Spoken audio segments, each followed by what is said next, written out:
Good afternoon, everybody, and welcome back to Fantasy Friday. So, today we will be reading chapters 17 and 18 in The Tiger and the Wolf. Now, this is where things really start to come together if they had not already. So, without further ado, let's just dive right into it and see what happens.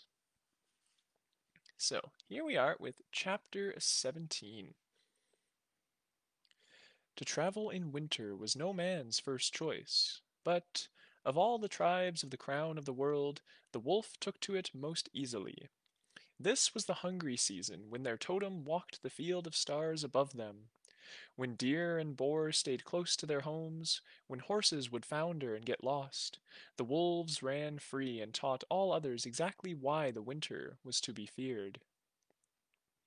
Akrit Stone River and most of his band had not taken human form since they left their own village. The road to the many mouths was long and hard after the snows came. Anyone trying it on two legs would freeze to death, or be brought down by the hunger of their mute wolf brothers. He traveled with a half-dozen of his hunters, and with the messenger, Bleeding Feathers. The Many-Mouths woman alone had stepped back as a human into the cold each night, taking it as her duty to build a fire that the pack could huddle round, the animals profiting from the work of human hands. They made good time, a fleet flurrying of gray across the snow-clad slopes, over the ice of rivers and lakes, taking prey where their noses led them to it, and otherwise trusting to the deep-buried reserves of strength and endurance that let a wolf run and run. When Akrit spotted the mounds of the many mouths ahead of him, at first seen just the darkness of cleared earth against the white horizon, he stopped and threw back his head, howling out his presence. His pack joined in, each adding a voice to their chiefs. The many mouths would know they had visitors long before they saw them. Let me not be too late, was the most human thought in Akrit's head at that point. The idea had to fight for dominance by then. Traveling so long as a wolf, without ever stepping back, clouded the mind. The thoughts of the animal became ever stronger, until such concepts as high chiefs and wars with the tiger were harder and harder to hold on to. There were many tales of those who had simply let go of all that human baggage, their souls returning to a native state out in the wilds, heedless of the kin they had left behind. They were sad tales, but the lament was for the abandoned, not the abandoner. There were worse fates. When the time came for him to finally step, it took an effort of will. A welcoming party had come cautiously out from the village, a score or so on two legs and four. The burgeoning part of Akrit's mind that was solely wolf told him to veer away, to get clear of these human haunts. He shook it off and came back to himself. Bleeding Feathers was already stepped by then, and his hunters followed one after the other, some more reluctantly than others. The man before him was familiar. Surely this was Otayo, the first son of Meninli Sevenskins. He was a lean man, close to Akrit's own years, but no hunter nor warrior. When the war with the tiger had raged, he had minded his father's people, guided them and advised them. He was a hearth husband. Once he had a mate who bore his sons. Now she was dead, and Otayo kept the hearth of another widower, a strong hunter who had been his friend from childhood. All the many mouths spoke of Otayo's wisdom, but he had never cast a spear, and he would never be chief of the many mouths, let alone high chief of all the wolves. Is it Stone River I see? Otayo called out. None other, Akrit agreed. He could not come straight out and demand, Am I too late? And so he read the other man's face, seeing there a sadness, but not a final sadness. Meninli Sevenskins had not passed on yet. I am come to give honor to my great friend, Sevenskins.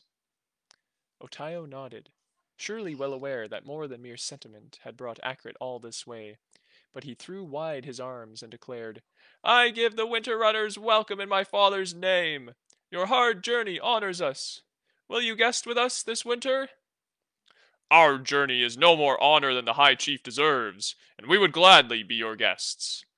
Formalities. Always formalities.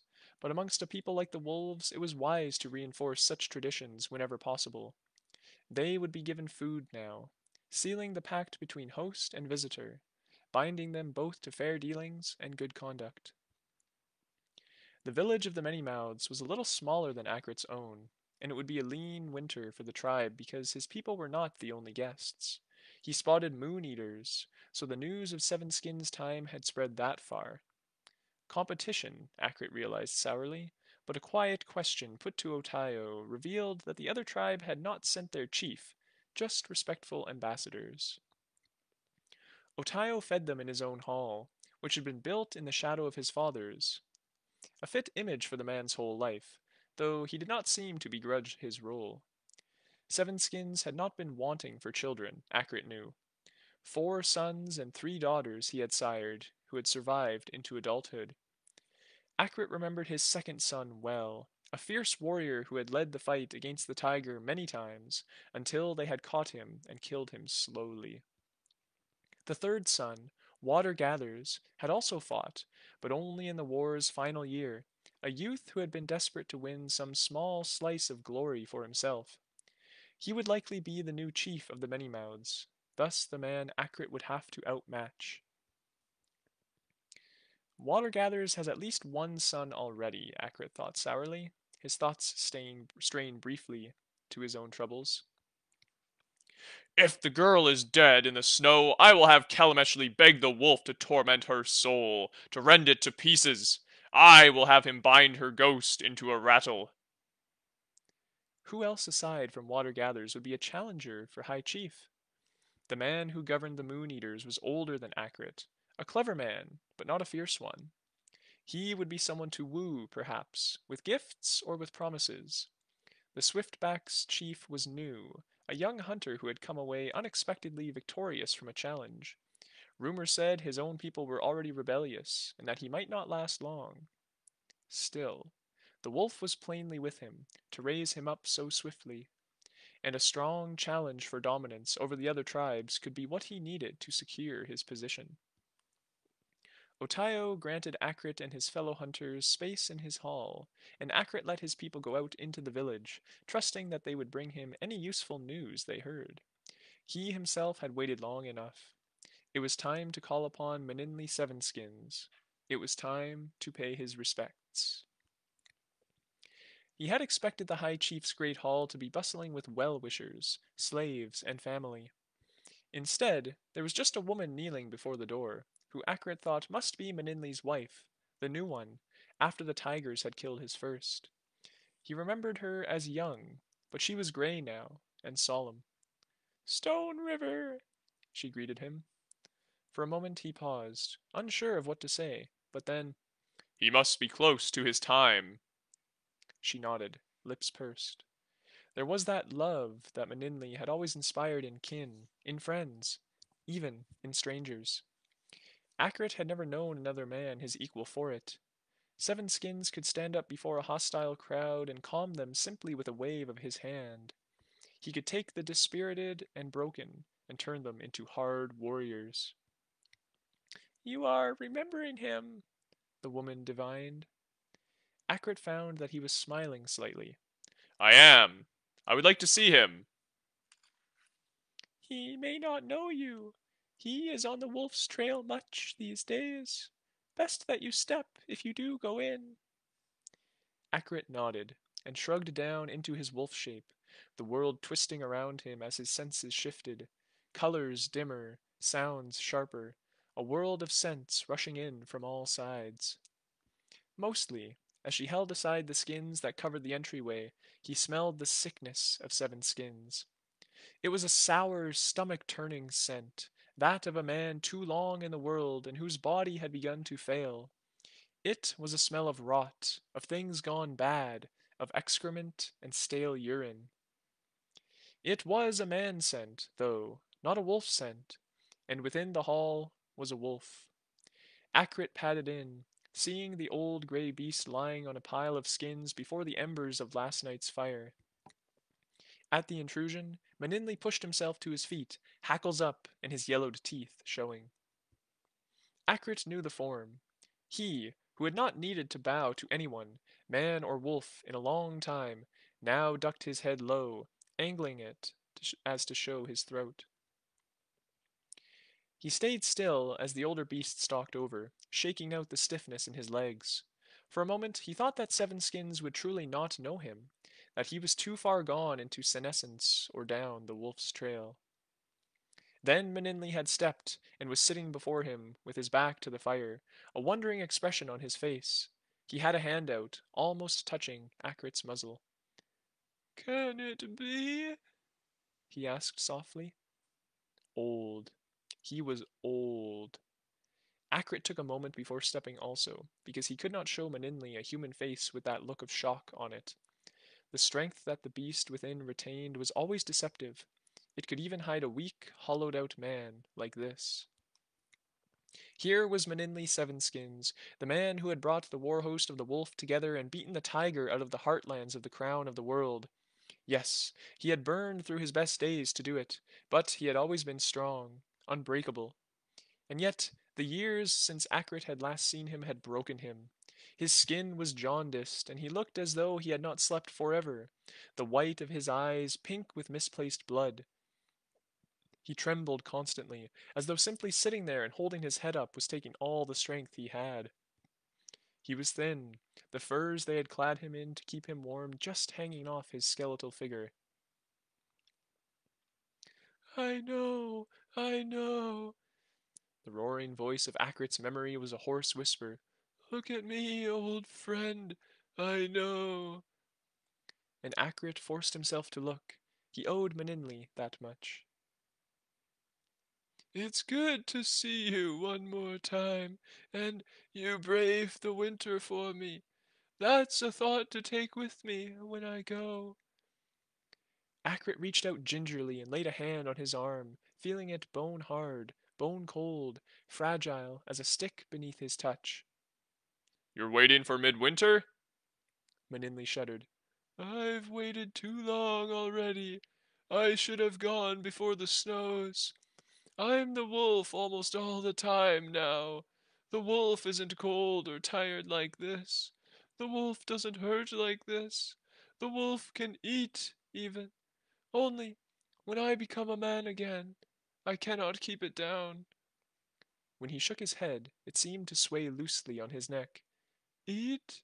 I'm being eaten, Akrit. It's the death that comes to us, the gnawing death picking at these bones. But it's difficult to let go. Even though I make things worse for everyone, the longer I stay, it's hard."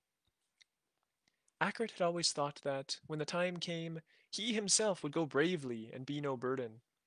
That was the hunter's way after a long life or a crippling injury. Now, looking at Manninley, he did not know for sure. Seven Skins had always been a brave man. If even this carious human existence was precious to him, what could Akrit truly know? "I will retell your stories," Akrit said softly. "There are few left who can." For a moment, a new expression came upon the old man, a sly alertness that was something of the past creeping back. "Otayo tells me you will raid the tiger next summer." "Does he?" Akrit held his face still. "They say he should have been a priest, that one." Manninley managed a thin chuckle. "They say the invisible world whispers to him. They don't realize all you have to do is listen and think, and you can predict the future well enough. So, will you?" Akrit had not planned to talk about such things with anyone beyond Kalameshli, but here he was, and he could not just refuse his old friend, "We have unfinished business." was all he said. Besides, if Otayo was thinking of a mere raid or two, then he was thinking too small. "If the girl is alive, if the girl is brought back to me." He shook off his doubts, angrily.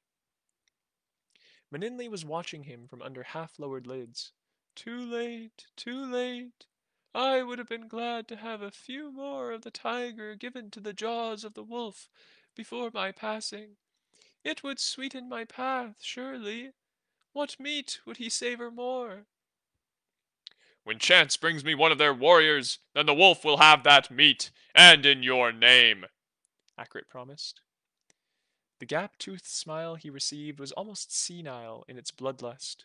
He could see the focus draining out of Meninli's eyes, and so he straightened his shoulders. Old friend, do not spend all your strength before your time. A terrible, hunted look came to the old man's face, and in the next moment he had stepped. Not even a farewell, just a flight to the refuge of a wolf body that still had some strength in it. The animal stared at Akrit with yellow, unblinking eyes, and he could not say whether it knew him or not.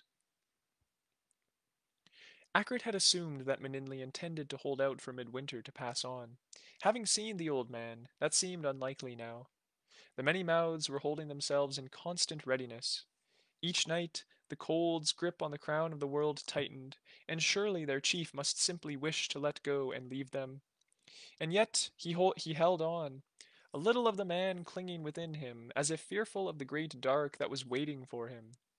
His soul had grown used to his hands, was the saying that Akrit heard most often. He and his winter runners settled down for a stay of uncertain duration, penned in by the growing strength of winter. In truth, there was little to do, save talk. The people of the many mouths told stories, while their hunters contested in races and wrestling. Akrit stalked about their village, constantly skirting the circle of influence maintained by water gatherers, who seemed just as conscientious and avoided him. The mood soured slowly. Nobody seemed to know what Meninli was holding out for. But it has come to be something, Otayo explained to Akrit one evening. You have seen our new priest catch the moon, who the wolf chased after old Singing Branch passed on? He is young, but he has many visions. He has spoken to my father much. There is something yet to come. What? Akrit demanded in a hushed voice. They were the last two still sitting awake by the fire. Most of Otayo's family was asleep. His host gave him a calculating look. He will not tell me, and do not think I haven't asked. I do not believe he has told Water Gathers either, which eats at my brother. A slight quirk of the lips. It was no secret that the sons of Sevenskin did not always see eye to eye. Who would tell he then? The next morning, Akrit went to visit Meninli one last time. It was hard to persuade the man's wife that he should be allowed a second audience. She was terrified that her husband might die in human form, and so prevent his soul from passing on.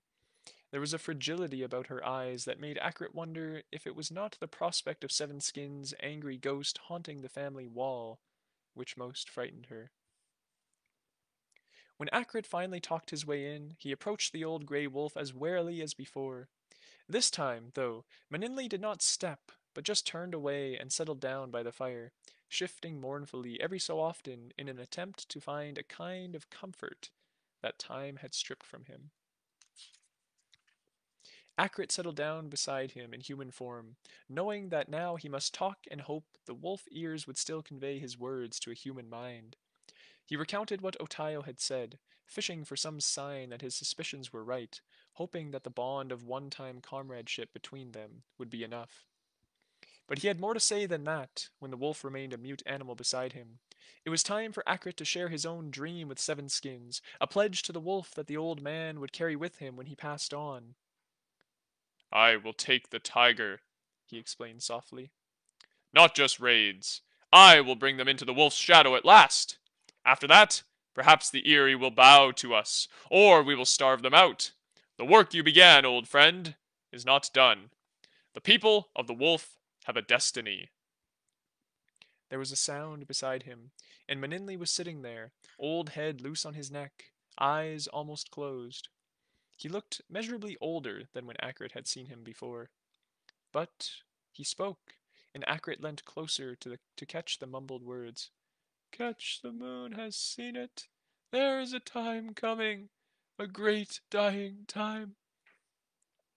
Akrit shivered to hear it, and the failing man's sour breath suddenly seemed to bring with it a chill, the sense of invisible presences looming near.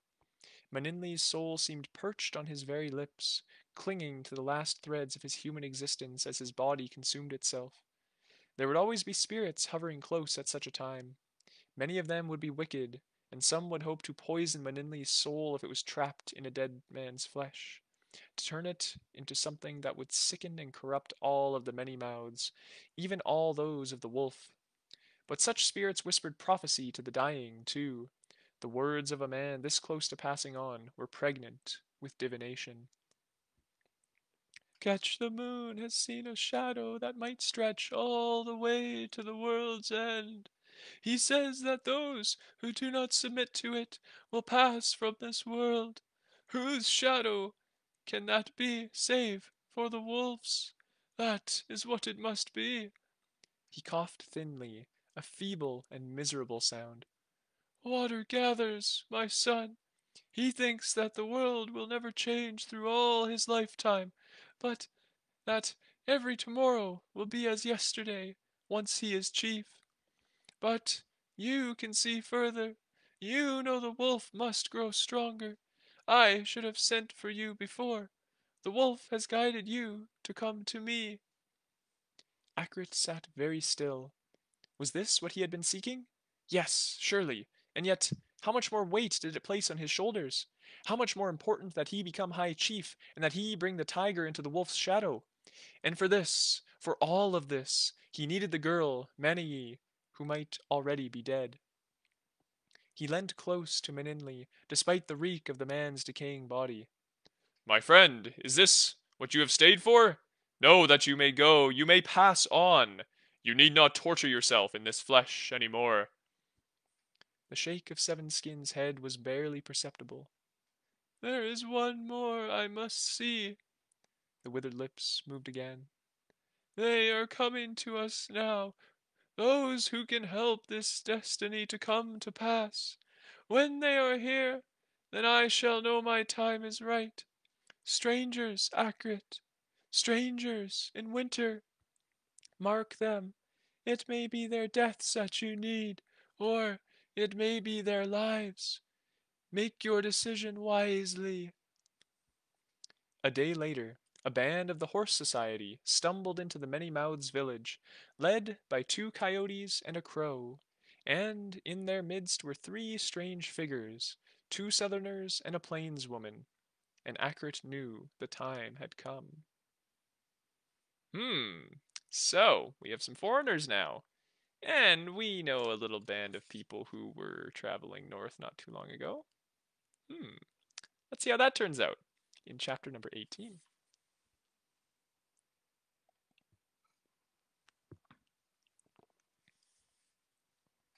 I expected tents for some reason, Asmander remarked. or maybe huts. His eyes flicked over the artificial hillscape before them, studying the earthworks raised by the Many Mouths. Or holes in the ground, Venator said, easily loud enough for Shyri to hear, but even he sounded slightly impressed. There were plenty of northerners outside and staring as the travelers approached, and a handful of sleek gray wolves were trotting to either side of the newcomers as an impromptu honor guard, but to Asmander this did not look like a place where real people lived. The mounds that the northerners built upon had the same sense of ancient weight and scale as the ruins of the old stone kingdom. This felt more like a place for the dead to be interred, rather than for any sane human beings to inhabit. Of course, the cold rather adds to that. I wonder if dead northerners actually get warmer after life departs. It's not Atalan, he said bravely, but I confess it's quite a sight. no fear among them either, Venator stated. You mean no walls? They don't care about keeping men out, nor beasts. I reckon any who come uninvited would find out why. They say the men of the crown of the world believe that only the blood of their enemies will spring again, Asmander declared. If it would do that, I'd open some throats myself. The crowd was growing, even as they wound their way between the smaller mounds. Ahead of them was one far greater than the rest, the domain of a leader as plainly as was the Casrus palace at Atalan. What has brought you to the many mouths at such a time? inquired a wolf-man, stepping forward from the pack. Or do the horse go wherever they wish across our lands? There was a confrontational tone to his question that Asmander found himself warming to. Eshmir pressed her hands together. I come to honor the High Chief of all the wolves. I come with gifts from the Horse Society. The wolf spokesman spat, apparently placing little value on this. Asmander was watching the rest of them, though, seeing that this man spoke for some, but by no means all of them. He sensed divisions, factions, observing the way that the northerners clumped and eddied. Two heads talking kept his shoulders hunched, avoiding the masked wolf gaze as though this would make him invisible. He leant in towards Eshmir and murmured, This one is Water Gather's, son of the chief. We know your father must pass on, the hetman said simply. We bring the respects of the horse, as one so great makes his last journey. There was precious little grief in Water Gather's, Asmander reckoned, but at least this seemed to be the right thing to say. The majority approved, and the chief's son went along with them, giving ground grudgingly. The horse people had brought their own tents, and that would apparently have to be enough. Under Two Heads' direction, they pitched them at the foot of one of the smaller mounds, whose residents were known to him. His trade wife made the climb up to the hall above to barter for news and for hospitality. Asmander was keenly aware that they were not quite guests, not yet, nor strangers either. He had a sense of having only a tenuous place in the world here, surrounded by unseen laws that he might break with the least misstep. That night he huddled about a fire with Venator and Shyri. Our hosts do not like us, he noted. That's fine, the pirate growled. I don't like them. You don't like anyone. Venator shrugged. These are the fabled iron wolves, Asmander considered. And here we are. The pirate grunted. Good luck, then. I think we'll not just throw out a purse of coin and buy ourselves a warband or two. I think it doesn't work like that here, Asmander decided. Worked out that much, have you? Venator's look was derisive. Let me guess. Old Asmander didn't give you much to go on? My father has faith in my initiative. This time, Venator said nothing.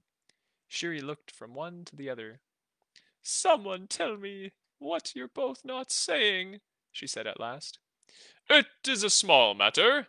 Asmander made a dismissive gesture.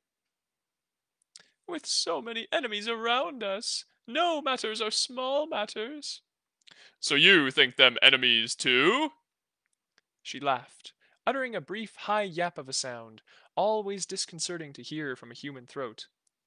Of course they're enemies. Everyone's an enemy until you make them a slave or a friend. And friends harder.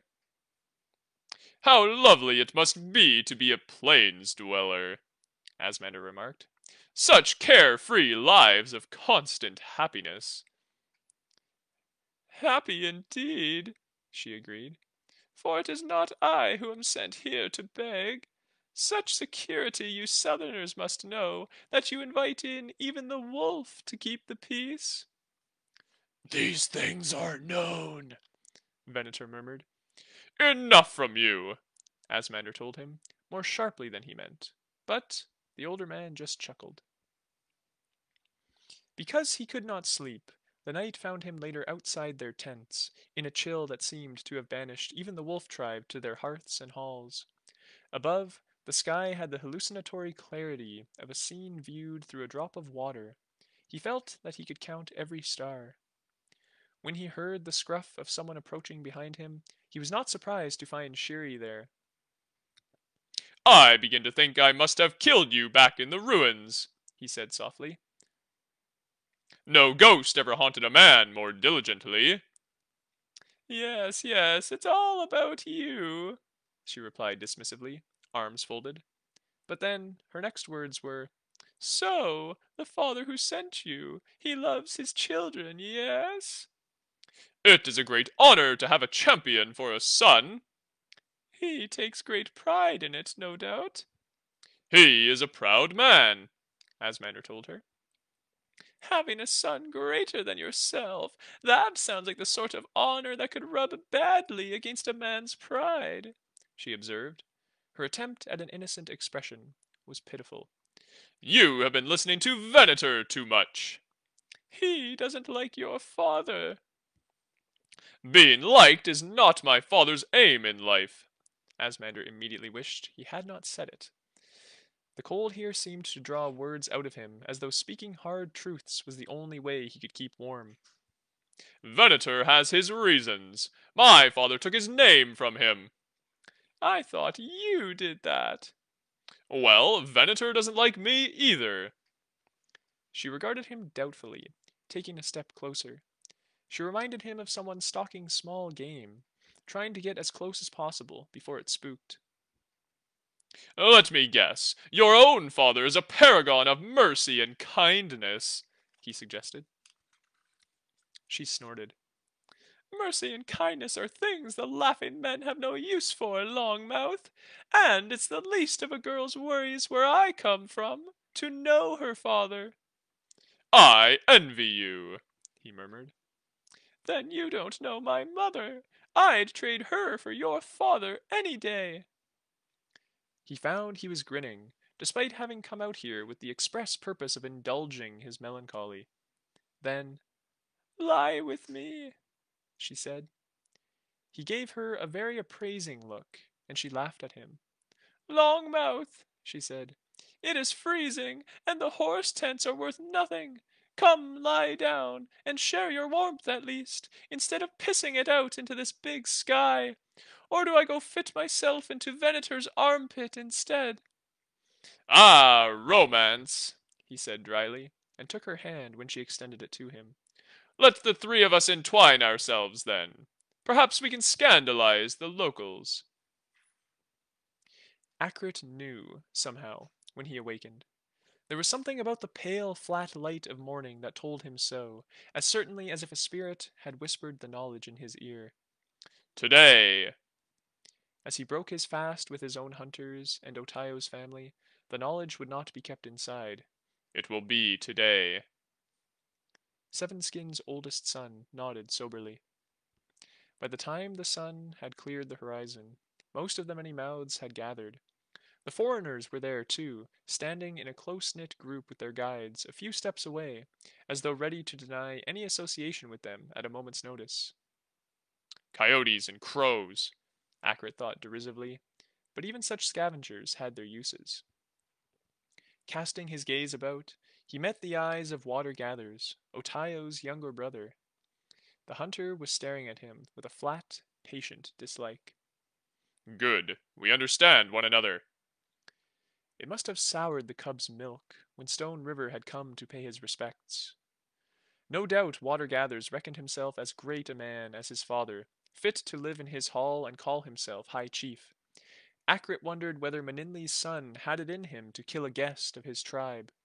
Would he brave the ill fortune that such an act would bring, if it would secure his fortune? Would I, if he were in my hall?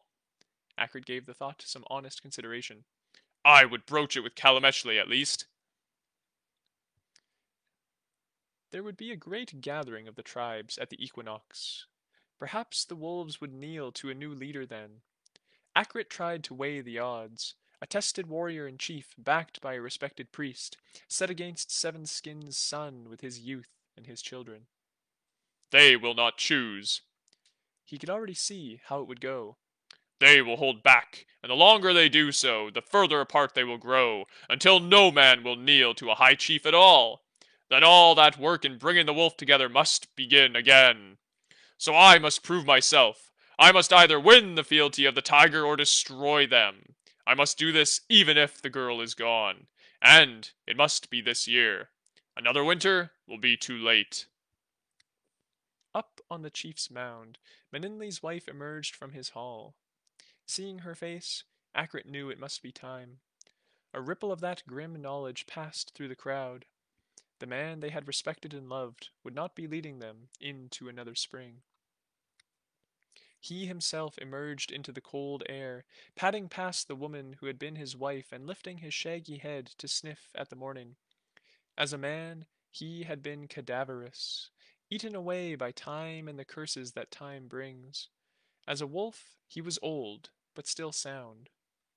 As the years had bent his human body, withered it and gnawed at it, and crippled it, his soul had stayed strong, and all the winters that had burdened him had slid off its grey flanks. The beast whose shape he had stepped into was in its prime, broad-chested, heavy-shouldered.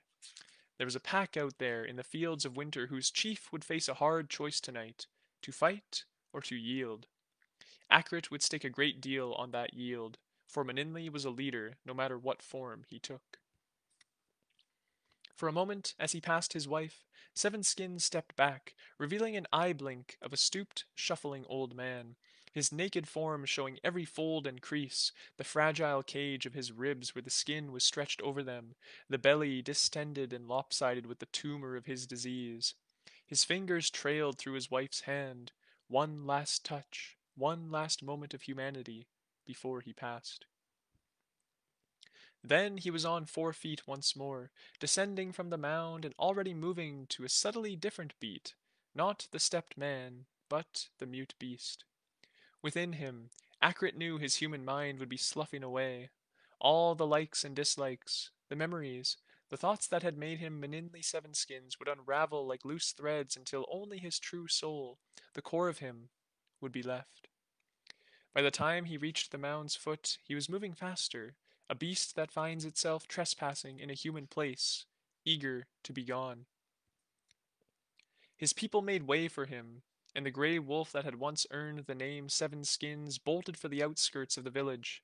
He did not look back, but was away over the snow in an easy lope, free from pain, free from care. Akrit had expected harsh grief, but instead that sudden bounding progress lifted his spirits. His old friend's soul was finally free of its mortal prison. My father has passed! It was Water-Gather's voice that disturbed his thoughts, of course.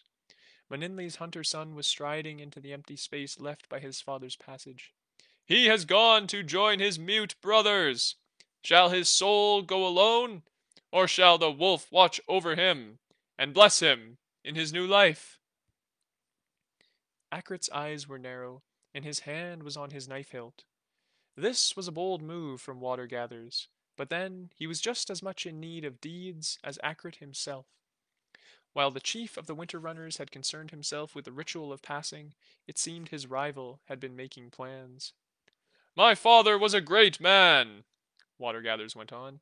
He defeated the tiger. He subjugated the crown of the world and brought it under the wolf's shadow. Shall he pass on like any common man, or shall we send a message in blood, so that the wolf knows to watch over him, so that the wolf knows how we value him? And how far are you going with this, boy? Akrit thought, feeling that familiar tightening within him that spoke of bloodshed. So Water-Gather's wanted to wet the wolf's jaws with blood. Very well, and it was his right to call for it. But whose blood was another question. Do you dare to try me here, boy? Akrit thought. And he knew that he should stop thinking of Water-Gather's in such a way. The boy was not so much younger than himself. It was a boy's strategy, though, brash and heavy-handed. Akrit found that he was more than ready if Water-Gather's called him out. He thought, And ill luck for sure, to send a son after his father in such a way. But I'll do it gladly if you make me.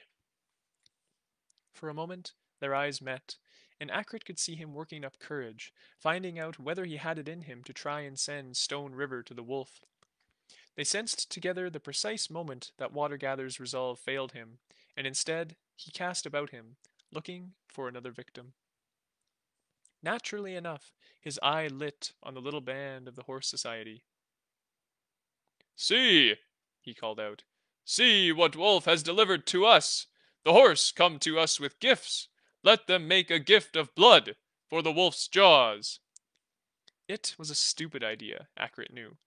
Why alienate the horse society when their traders might make the difference between life and death?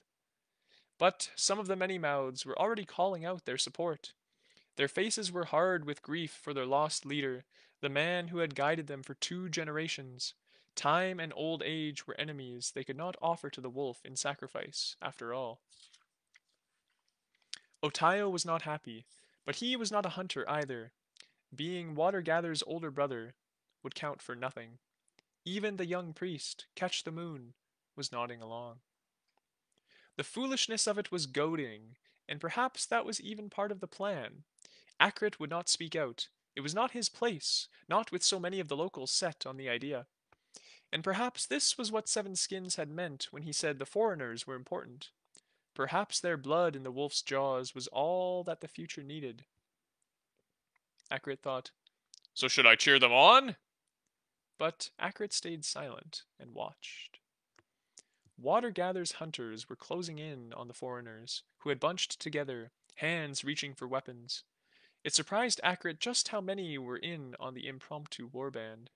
Certainly, most of Sevenskin's own followers were making their new allegiance plain.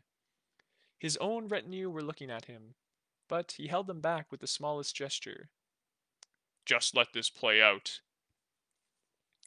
There was a flurry of motion.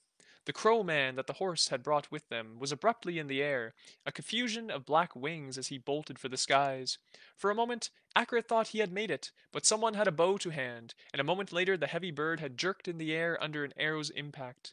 He lurched to one side, one wing still beating madly, and then spiraled to the ground, spilling feathers.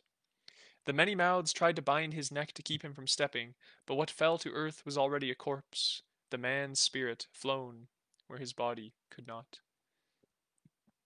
The 2 coyote, the foreigners' other guides, were keeping their heads down, quiet and submissive, and making no protest about the imminent demise of one of their patrons. Wise, wise. But then Coyote were always survivors, and cousins of a sort, just enough to be more us than them, Akrit thought. I leave the choice to you, horsewoman, Water Gathers was shouting. I give one of yours the honor of going to the wolf as a gift of blood and fire, so that he will watch over my father in his new life. But choose swiftly. My pack are hungry. One of the foreigners was coming forward, pushing his way out of his fellows.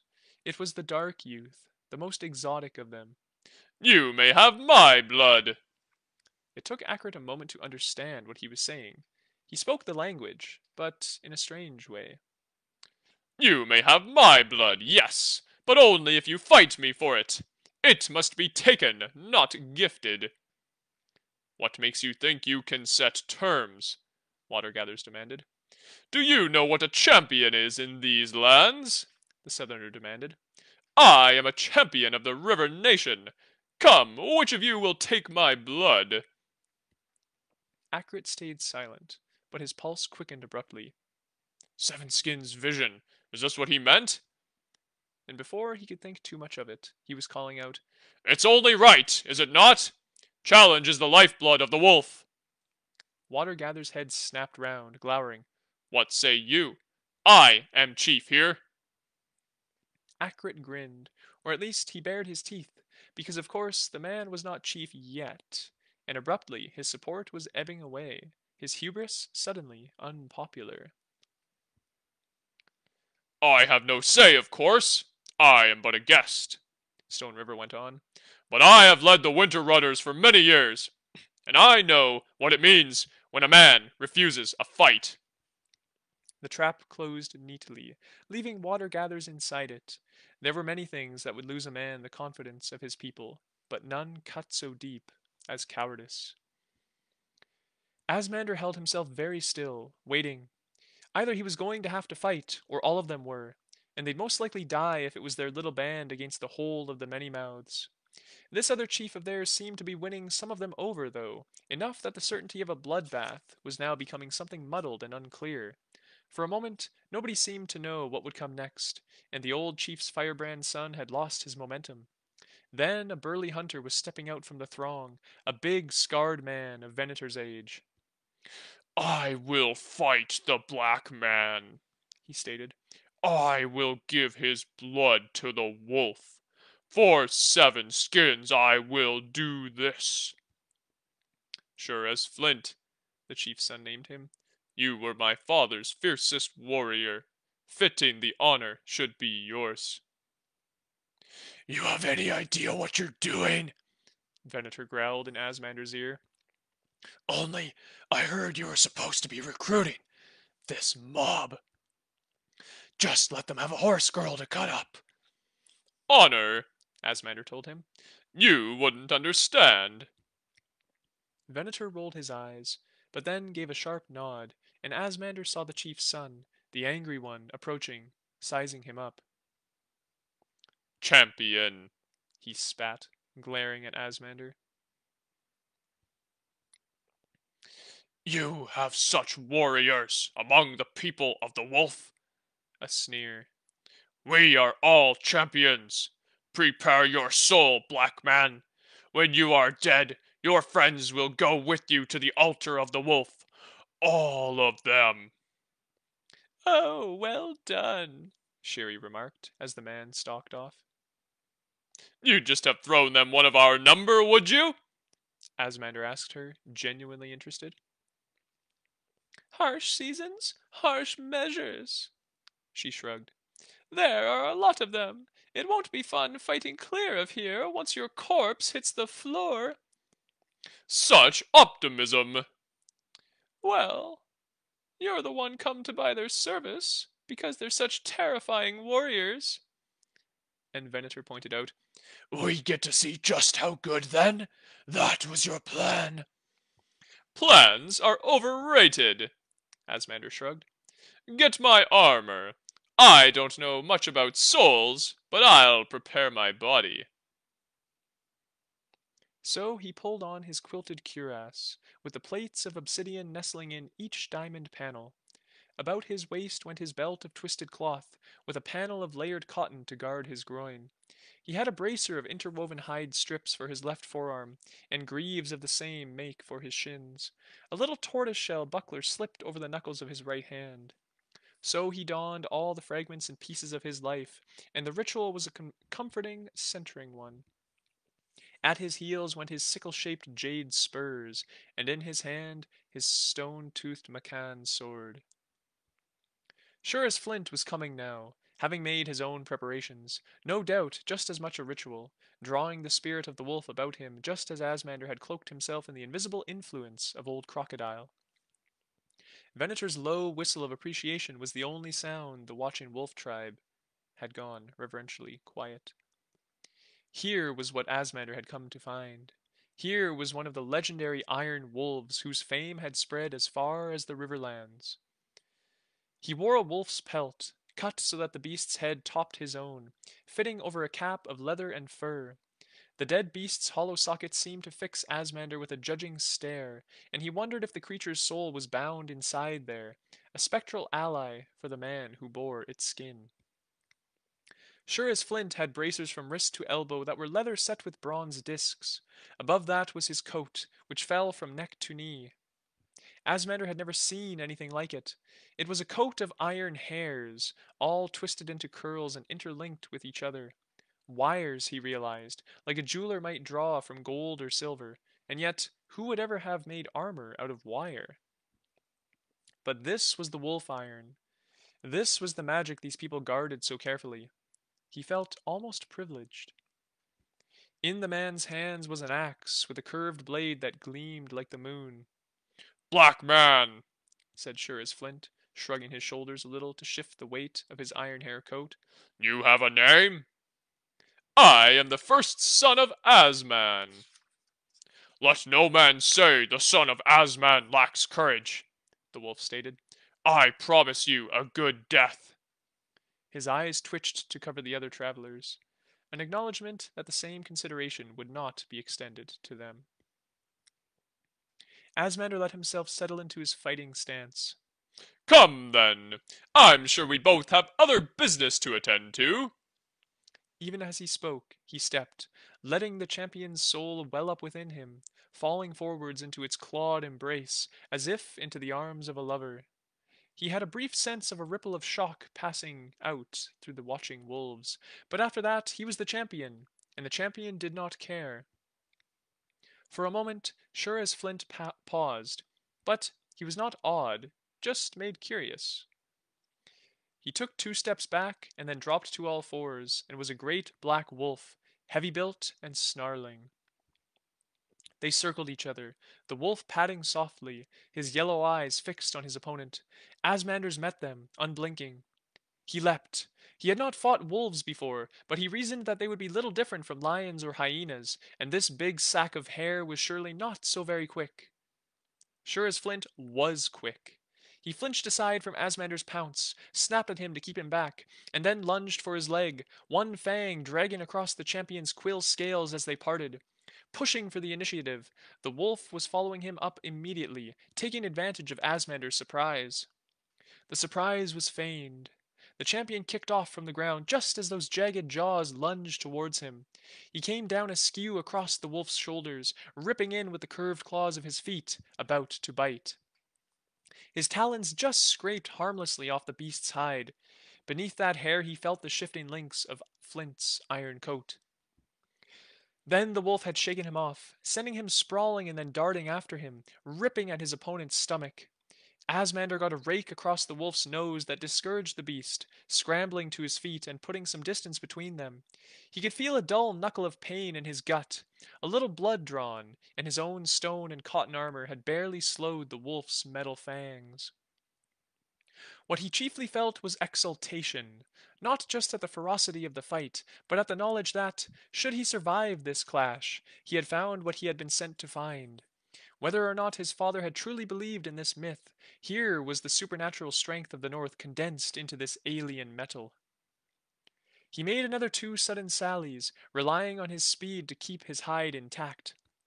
Both times he leapt, caught the wolf in the flank and hung on for a second or two, and yet his enemy's hide was impervious. Trying another tack, Asmander darted in, twitching aside from the hunger of those iron jaws, and then stepped to human for the moment it took for him to lash his macan along his enemy's spine. The force of the blow staggered sure as Flint, and yet all it achieved was to strip half the teeth from Asmander's sword. There was a chant now building amongst the people of the wolf. It was not the name of their fighter, but an invocation of their god. Jaws of the wolf! Jaws of the wolf! They were shouting, the same phrase to cover where they came from, and where they sent their foes. Then Asmander was slightly slower than he should have been, and abruptly there was a bloody tear across one thigh, and now sure as Flint was following him, pacing himself, driving his prey in a wide circle with red in his grinning mouth. And slower still now, Asmander thought. He was aware that he needed to bring matters to a close. He was wounded, and the weight of iron his opponent carried would not slow him down as a wolf, for all that it made him as invulnerable as a magic hero from the stories. And how do they kill such heroes in the stories? Burn them, drown them, bury them. Hardly practical. But if I cannot pierce his hide... For a brief while they were circling, and Asmander was the faster, but the circle they fought in seemed to be growing tighter and tighter. He was running out of room and time. The chanting of the crowd was loud in his ears, voicing their concentrated desire for his death. They hated him, as a foreigner, as a creature of alien shape, as their lawful prey. They bayed for his blood. He took strength from it, from the pure water honesty of it. He fed on their loathing and made it a part of him. And somehow it revealed to him how he must fight, sure as Flint. Then the wolf was rushing in on him, assured of its victory, and he sprang sideways from it, and kicked out with all his strength, slamming his clawed foot solidly into the animal's flank. He felt the jarring shock of hard contact, but the champion was strong, and all that concentrated force was like a giant's hammer blow. He felt something give beneath that metal skin, and the wolf yelped, bowled over. Instantly he was on top of sure as Flint, raking and lashing at his belly, finding the same shifting hardness there, but not trying to cut it now. Instead, he held on with one foot and jabbed the other over and over into the writhing creature's body, bludgeoning and bludgeoning. Then, sure as flint was up, with Asmander leaping backwards to skitter away. Now the wolf was pacing around the far side of their circle, that seemed to expand and expand until it might have been his whole crown of the world. Now, sure as flint was limping, his hide intact, and yet something within him broken. And what though? I have not the teeth nor the claws to open his throat, and I will break my own bones before I finish him this way, Asmander thought. But, even as he had the thought, something landed at his feet, a sure cast from Venator's hand. He saw it, and abruptly he had stooped into his human form to take it up. The sight of it, the intent of it, made him sick. But how could he deny the pirate's logic? Such an innocent thing, a string of stones in twisted cloth, with a short wooden bar at each end. A pretty thing meant to go about a throat. The red necklace, they called it in the estuary. For, of course, all the people of the estuary were filthy killers who knew nothing about honor, and all of them, the tribe of the dragon, were the worst, and Venator the most villainous even of them. And Asmander stepped back towards the champion and approached sure as flint, who snarled at him, teeth gleaming with steel and strings of saliva.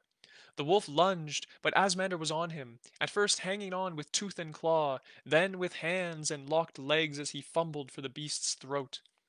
The wolf was quicker than he had thought. In a moment it was an armored man he was grappling with, and Flint got an elbow in his face and flung him off, and then he was on him in human form, even as Asmander found his feet. He had his axe in his hands, but he was too close for it, and Asmander got his hands on the shaft and twisted it towards the other man's thumb, ripping it away and casting it aside. He almost missed Flint's dagger, a short iron blade driving up at his stomach in a gutting strike. His right hand drew out his own stone knife, and he fell into a parry that Venator had shown him, as nasty a piece of work as any pirate he ever knew. Lunging in, he pushed the thrusting dagger down, holding his knife with a hand either side of his enemy's blade. In a single twisting motion of his wrists, the hard, flat surface of his weapon was crushing the enemy's thumb against Flint's own dagger hilt. The wolf warrior howled then, but Asmander had not finished with him, wrenching the man's trapped hand up behind his back so that the dagger blade cut a gash out of his cheek, and that only because Asmander had not quite managed to drive it into the base of his skull. For those seconds, sure as Flint had been too blinded by the pain to step, but he seized control of himself just long enough, now mad to escape, and Asmander felt the hideous wrenching snap as his opponent spasmed into the shape of a wolf whose arm would simply not bend in such a way. He failed in his resolve then. The sensation of Flint's shoulders shredding itself as he transformed sent a lash of revulsion and weakness through him, and he abandoned his grip, the dagger falling away. Flint, an iron wolf again, collapsed, then struggled up on three legs, and Asmander knew he must still finish the fight. This could only end with death. He shouldered forwards, and this time he had Venator's necklace in his hands, dragging it about the throat of the wolf so that the stones dug in, then twisting and twisting, twining the handles together so that it grew tight and then tighter. Flint was a man again instantly, a prisoner of his human flesh the moment his neck was caught. He clawed weakly at the necklace with his one good hand, choking and gasping as the grip of the stones became ever more unforgiving. And Asmander knew this was it. This was the moment. The many mouths would remember him. Perhaps this was even the best way to win them, to kill one of their own in such a way, and wear his tormented ghost like a tattered shawl. Sure as Flint would die a man, and his soul would never pass on. He would haunt Asmander forever. For some, that was a thing of horror, but there was a certain breed of hero in the stories who carried chains of ghosts dragging behind them as a tally of victories. Now the crowd were not whooping. Now the many mouths watched sure as Flint's face darkened towards death, and the only sounds were moans of despair. I will have them now, Asmander knew, but he also knew he would not take them at such a price. His honor and his duty warred within him, and this time honor won. Abruptly he let go, loosening the handles, tearing away the red necklace, so that sure as flint jackknifed away from him, hacking blood first from a human mouth, then from the jaws of a wolf. As he stepped, Asmander gathered up the dropped dagger and struck downwards with all his strength. The iron bit the iron, as though he had solved some magician's riddle and found the one weapon that would truly kill his foe. He stabbed and stabbed, exhausting himself in rending that hide with gash after gash. By then, sure as flint was long dead, his soul flown free to find another birth, another life. And that concludes chapter 18 of The Tiger and the Wolf. So, Asmander, Venator, Shyri, the horse, they all met up with the wolves in the north, right at the same time that Meninli Sevenskins, the great high chief, was on his deathbed. Quite interesting timing for them. They just wanted to encounter some wolves and bring back some wolves to help with the war back home, but now they've kind of stepped into their own little civil war, and things might get a little bit interesting. So come back next week on Friday, same time at noon, and we will read the next two chapters and find out where things go from here. So I look forward to seeing you then, and until then, enjoy your weekend. Bye now.